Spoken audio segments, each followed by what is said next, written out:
tere tulemast meie uute hooaega päris õudusjuttudes. Me oleme juba 2 aastat venitanud seda ühte hooaega erinevad teistelt, kes suvi, sügis kogu aeg võtavad uue hooaja, meie lihtsalt venitame. Ja meil on väga uskumatuid lugusid siin olnud ka ja kõik on muide tõesed. Ja täna oleme me siin sellepärast, et siin on öeldud, et see on kõige kummituste rohkem mets terves Eestis. Ja mis sa veetsin näpuga, ta pistus oma paksu persse ja filmi edasi.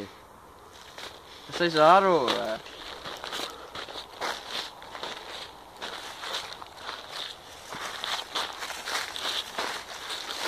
Mida sa teed?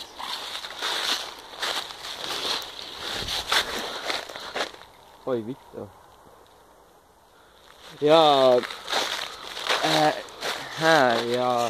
siin on öeldud, et siin on nähtud üle 5000 kummituse. Kuigi, osad võivad olla võitsitud, aga ikkagi 5000 on päris palju. Isegi kui mingi paar tükki seal päris kummitused on, siis